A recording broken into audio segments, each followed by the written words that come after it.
السلام عليكم ورحمة الله وبركاته. الحمد لله وحده والصلاة والسلام على من لا نبي بعد أما بعد.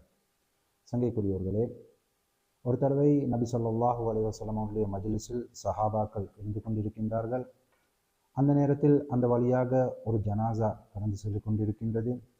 அந்த நேரத்தில் சஹாபாக்கள் இந்த ஜனாசாவினுடைய நல்லதை பேசினார்கள், அந்த ஜனாசாவை புகழ்ந்து அதனுடைய நல்ல விஷயத்தை பேசினார்கள். இதனை கேட்டுக்கொண்டு இந்த நபி ஸல்லல்லாஹு அலைஹி வஸல்லம் அவர்கள் கூறினார்கள், வாஜிபாகிவிட்டது, கடமையாகிவிட்டது என்பதாக. சற்று நேரத்துக்கு பிறகு இன்னொரு ஜனாசா இவர்களுடைய மஜ்லிஸை கடந்து சென்று கொண்டிருந்துச்சு. அந்த நேரத்தில் சஹாபாக்கள் அந்த ஜனாசாவினுடைய கெடுதியை, அவர்களுடைய ஷர்ரை பற்றி பேசிக்கொண்டிருந்தார்கள்.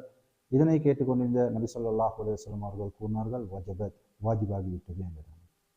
இதனை கவனித்துக் கொண்டிருந்த ஹஸ்ரத் உமர் ரலியல்லாஹு அன்ஹு அவர்கள் கேட்டார்கள், யா ரசூலல்லாஹ், வாஜிபாகிவிட்டது என்பதாக 2 தடவை கூறினீர்களே, என்னது அது என்பதாக கேட்ட நேரத்தில் நபி ஸல்லல்லாஹு அலைஹி வஸல்லம் அவர்கள் கூறினார்கள், ஹாதா அஸ்னைதும் அலைஹி ஹைரன் ஃபவஜபத் லஹுல் ஜன்னah வஹாதா அஸ்னைதும் அலைஹி ஷர்ரன் ஃபவஜபத் லஹுன் நார். முதலாவது போன ஜனாசா, அதனுடைய விடயத்தில் நீங்கள் நல்லதை பேசினீர்கள், அதனால அல்லாஹ் தாலா அதற்கு சொர்க்கத்தை கடமையாக்கி விட்டான். அந்த ஜனாசா சொர்க்கத்திற்குரியதாக, அந்த ஜனாசாவுடைய ஒரு சொர்க்கத்திற்குரியவராக ஆகிவிட்டார்.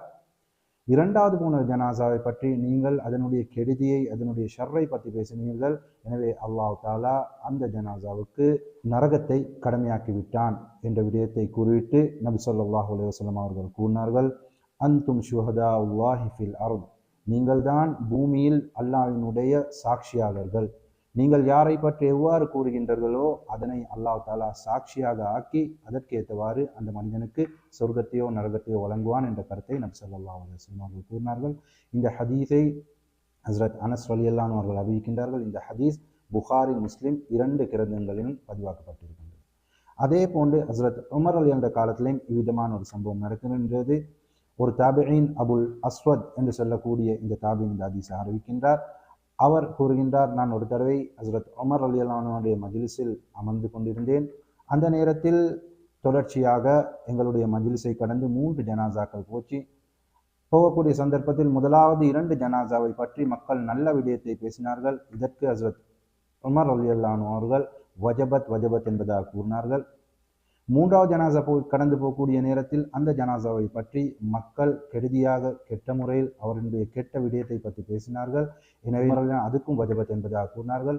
பிறகு இந்த ஹதீஸை அறிவிக்கக்கூடிய அபுல் அஸ்வத் என்று சொல்லக்கூடிய இந்த தாபியின் ஹஸ்ரத் உமர் ரலியல்லாஹு அன்ஹு அவர்களை பார்த்து கேட்கின்றார்கள், வமா வஜபத் யா அமீருல் முஃமினீனே, என்ன விடயம் வாஜிபாகிவிட்டது, நீங்க வஜபத் என்பதாக கூறினீர்களே, அது என்ன விடயம் என்று கேட்ட நேரத்தில் ஹஸ்ரத் உமர் ரலியல்லாஹு அன்ஹு அவர்கள் கூறினார்கள், நான் உங்களுக்கு நபி ஸல்லல்லாஹு அலைஹி வஸல்லம் அவர்கள் கூறிய விடயத்தை கூறுகின்றேன் என்பதாக கூறிவிட்டு கூறினார்கள். நபி ஸல்லல்லாஹு அலைஹி வஸல்லம் அவர்கள் கூறினார்கள், ஐயுமா முஸ்லிமின் ஷஹித லஹு அர்பஅத்துன் பிகைரின் அத்கலல்லாஹுல் ஜன்னah, எந்த ஒரு முஸ்லிம் அவருக்காக வேண்டி 4 நபர்கள் அவர் நல்லவர் என்பதாக அவருடைய நல்ல விடயத்தை சாட்சியாக கூறுகின்றார்களோ அல்லாஹ் தாலா அவரை சொர்க்கத்துக்கு நுழைவித்து விடுவான் என்ற விஷயத்தை கூறினார்கள்.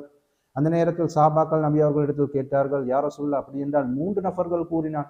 நபி அவர்கள் கூறினார்கள், 3 நபர்கள் அவருக்காக வேண்டி நல்ல விடயத்தை சாட்சியாக கூறினார், அல்லாஹ் தாலா அப்பொழுதும் அவரை சொர்க்கத்துக்கு நுழைவிப்பான். திரும்பவும் சஹாபாக்கள் கேட்டார்கள், யா ரசூலல்லாஹ், அப்படி என்றால் 2 நபர்கள் ஒருவர் நல்லவர் என்பதாக சாட்சி கூறினால், நபி அவர்கள் கூறினார்கள், 2 நபர் கூறினாலும் அல்லாஹ் தாலா அவருக்கு சொர்க்கத்தை வாஜிபாக்கி சொர்க்கத்துக்கு நுழைவிப்பான் என்ற விடயத்தை கூறினார்கள். ஆனால் சஹாபாக்கள் 1 நபர் சாட்சி கூறினா என்ன நடக்கும் என்ற விடயத்தை கேட்கவில்லை என்ற இந்த விஷயத்தை ஹஸ்ரத் உமர் ரலியல்லாஹு அன்ஹு அவர்கள் அந்த தாபிஈனுக்கு அறிவித்தார்கள். இந்த ஹதீஸும் புகாரியில் பதிவாக்கப்பட்டிருக்கக்கூடிய ஹதீஸ். சங்கைக்குரியவர்களே, இந்த ஹதீஸ்களை வைத்து உலமாக்கள் கூறுகின்றார்கள், ஒவ்வொரு முஸ்லிமும், ஒவ்வொரு மனிதனும் எப்பயாவது மரணிக்கத்தான் போறோம். எங்களுடைய மரணத்துக்கு முன்பு நாங்கள் எங்களுடன் இருக்கக்கூடிய அன்றை வீட்டார்களாய்க்கட்டும், எங்களுடைய தோழர்களாய்க்கட்டும், எங்களுடன் இருக்கக்கூடிய சக மனிதர்களாய்க்கட்டும், அவர்களுடன் மிகவும் அஹ்லாக்கான முறையில் நல்ல ஒரு எங்களினுடைய அஹ்லாக்கை, எங்களுடைய தன்மையை நாங்கள் வெளியாக்கி அவர்களுடன் நடந்து கொள்வது கட்டாயமாக இருக்கின்றது. ஏனென்றால் நபி ஸல்லல்லாஹு அலைஹி வஸல்லம் அவர்கள் கூறினார்கள், அன்தும் ஷுஹதாஉல்லாஹி ஃபில் அர்த், என்றால் நீங்கள் தான் பூமியில் அல்லாஹ்வினுடைய சாட்சியாளர்கள். எனவே நாங்கள் ஒவ்வொரு நாளைக்கு மரணிக்க போறோம். மரணித்த பிறகு எங்களுக்காண்டி சாட்சி கூறக்கூடியவர்கள், நாங்கள் நல்லவர்களா கெட்டவர்களா, நாங்கள் எப்படி மக்களுடன் நடந்து கொண்டோம் என்றதை சாட்சி கூறக்கூடியவர்கள் யாரு? எங்களுடன் சூழ்ந்திக்கக்கூடியவர்கள். அதற்காக வேண்டி தொழுகை இல்லாத முழுமையாக குடிக்கு அடிமையாக்கப்பட்ட அல்லது பாவங்களை செய்து கொண்டிருக்கக்கூடிய இந்த மக்கள் இல்லை. நல்ல சாலிஹான, நல்ல ஒழுக்கமான, 5 நேரம் தொழக்கூடிய, அல்லாஹ்வினுடைய கடமைகளை நிறைவேற்றக்கூடிய, ஹானஸ்டான, நீதமுடைய இப்படியான மக்கள் எங்களுக்காண்டி சாட்சி சொல்லக்கூடியவர்களாக இருக்கின்றார்கள். அவர்களுடன் நாங்கள் நல்ல முறையில் நடந்து கொண்டது தான் நாளைக்கு அவர்கள் எங்களுக்கு சாட்சியாளராக, இவர் ஒரு நல்ல மனிதன் மௌத்தாகி விட்டாரு, இவருடைய இந்த விடயம் நல்ல விடயங்கள் ஈக்குது என்றதை அவர்கள் கூறுவார்கள். அப்படி நாங்கள் எங்களுடைய இபாதத்கள் எல்லாம் நல்லா அமைஞ்சிருச்சு. ஆனால் மற்றவர்களுடன் நடந்து கொள்ளக்கூடிய விடயம் அது ஒரு அஹ்லாக்குக்கு மாற்றமான அவர்களுடன் எங்களுடைய கெட்ட அஹ்லாக்கையை காட்டி நடந்து கொண்டிருந்தோம் என்றால் அவர்கள் எங்களுக்காண்டி கூறக்கூடிய விடயம் அந்த நல்லமென்றதுக்கு மாற்றமான தீயை தான் கூறுவாங்க. எனவே அது அவர்கள் கூறக்கூடிய விடயம் எங்களுக்கு சொர்க்கமா நரகமான முடிவு செய்யப்படக்கூடிய ஒரு விடயமாக ஆகின்றது. எனவே உலமாக்கள் கூறுகின்றார்கள், நாங்கள் ஒவ்வொருவரும் எங்களுடன் இருக்கக்கூடிய சக நண்பர்கள், தோழர்கள், எங்களுடைய அண்டை வீட்டார்கள், எங்களுக்கு சூழலைக்கூடிய மக்கள் இவர்களுடன் அஹ்லாக்காக நடந்து கொண்டு அவர்களுடைய மனதையும் நாங்கள் எங்களுடைய அஹ்லாக்கின் மூலமாக வெல்லக்கூடிய மக்களாக ஆகுவதற்கு முயற்சி செய்ய வேண்டும் என்ற விடயத்தை இந்த ஹதீஸில் இன்றும் உலமாக்கள் கூறி காட்டுகின்றார்கள். வல்லாஹு அலம்.